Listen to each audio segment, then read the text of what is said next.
ଯୁବାଣ୍ଟିକା କାର୍ଯ୍ୟକ୍ରମର main motive ହେଉଛି ଆମର ଯେଉଁ ଆଡୋଲେସେଣ୍ଟ ପିଲା ରହିଲେ, ଯେଉଁମାନେ କି 10ରୁ 18 ବର୍ଷ ବୟସର ପିଲାମାନେ ରହିଲେ, ସେମାନେ ପୋଲିସ ପାଖରେ କେମିତି ପହଞ୍ଚି ପାରିବେ, ପୋଲିସ ପାଖରେ ପହଞ୍ଚିକି ପୋଲିସର ସହାୟତା ନେଇପାରିବେ, ପୋଲିସ ପାଖରୁ ଆଡଭାଇସ୍ ନେଇପାରିବେ, ମାନେ ତାଙ୍କର ଭୟ ଦୂର କରିବା ପାଇଁ ଏଇ ପ୍ରୋଗ୍ରାମଟି କରାଯାଇଛି।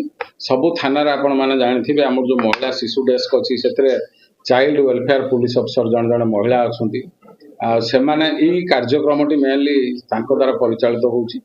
ଏଇଟା ଡିଜି ସାର୍ ଆମର ଇନାଗୁରେଟ୍ କରିଛନ୍ତି ଷ୍ଟେଟ୍ରୁ, ସବୁ ଓଡ଼ିଶା ସାରା ସବୁ ଥାନାରେ ହେଉଛି। ତେଣୁ ଏଇଟା କରାହେଇଛି କେବଳ ଏଇ ଯେଉଁ ବୟସର ପିଲାମାନେ, ଏଇଟା ମୁଖ୍ୟ, ଏଇ ବୟସଟା ହେଉଛି ମେନ୍ ଗୋଟେ ଚାଇଲ୍ଡର ପର୍ସନାଲିଟି ଡେଭଲପମେଣ୍ଟ ପାଇଁ ଗୋଟେ ମେନ୍ ସମୟ। ତେଣୁ ଏଇ ବୟସରେ ସେମାନଙ୍କୁ ଠିକ୍ ବାଟରେ ନେବା, ପ୍ରପର ଆଡଭାଇସ୍ ଦେବା, ଏବଂ ଯଦି କିଛି ସେମାନେ ବିପଥଗାମୀ ହୁଅନ୍ତି କିମ୍ବା ସେମିତି କିଛି କୁପରିଣାମର ଦର୍ଶନ କିଛି ରହିଥାଏ ତାଙ୍କର, ତାକୁ ଦୂର କରିବା ପାଇଁ ଏଇଟାକୁ କରାଯାଇଛି। ସାର୍, ସମୟ ସହିତ ଥାନାର ପରିବେଶ ମଧ୍ୟ ବଦଳିଛି। ଆଜି କୁନି କୁନି ପିଲାମାନେ ମଧ୍ୟ ପୋଲିସକୁ ଦେଖି ଭୟଭୀତ ହେବା ପରିବର୍ତ୍ତେ ଗୋଟେ ଭଲ ବାତାବରଣ ସୃଷ୍ଟି ହେଉଛି, ସେ ନେଇ ଆପଣ କ'ଣ ସନ୍ଦେଶ ରଖିବେ? ନାଇଁ, ଏଇଟା ତ ମୁଁ ନିଶ୍ଚୟ କହିବି, ଏଇଟା ସମୟ ସହିତ ଯାହା କହିଲେ ସବୁ ପରିସ୍ଥିତିର ପରିବର୍ତ୍ତନ ହେଇଛି।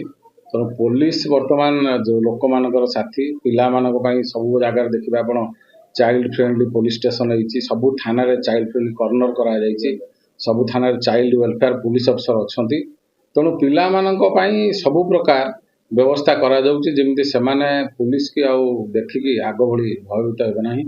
ଦରକାର ପଡ଼ିଲେ ପୋଲିସକୁ ବନ୍ଧୁ ହିସାବରେ ନେବେ ଏବଂ ଯେତେବେଳେ ଯାହା ଦରକାର ପଡ଼ିବ ଆଡଭାଇସ୍, ଯେମିତି ପ୍ୟାରେଣ୍ଟାଲ ଆଡଭାଇସ୍ ହେଉଛି, ପୋଲିସ ପାଖରୁ ମଧ୍ୟ ସେ ସହାୟତା ନେଇ। ସାର୍, ବିଶେଷ କରି ବାଳିକାମାନେ କିମ୍ବା ମହିଳାମାନେ ଯେଉଁମାନେ କି ଆଜି ଭୟଭୀତ ହେଉଛନ୍ତି ରାସ୍ତାରେ ଗଲାବେଳେ ମଧ୍ୟ, କିଛି ଦିନ ଭିତରେ ଗଣମାଧ୍ୟମରେ ଯେଉଁ ଖବର ସବୁ ପ୍ରସାରିତ ହେଉଛି ତାହା ଅତି ବିଭ୍ରାନ୍ତିକର। ଆପଣ ସେ ମହିଳାମାନଙ୍କ ପାଇଁ କ'ଣ ସୂଚନା ରଖିବେ? ନାଇଁ, ସେମାନଙ୍କ ପାଇଁ ସୂଚନା ମୁଁ ଦେବି। ଆମର ଯେଉଁ ରହିଛି ଟୋଲ୍ ଫ୍ରି ନମ୍ବର ରହିଛି 112 ହେଉ 103 ହେଉ, ଯାହା ଯାହା ରହିଛି ସେମାନେ ତାର ପ୍ରପର ଉପଯୋଗ କରନ୍ତୁ।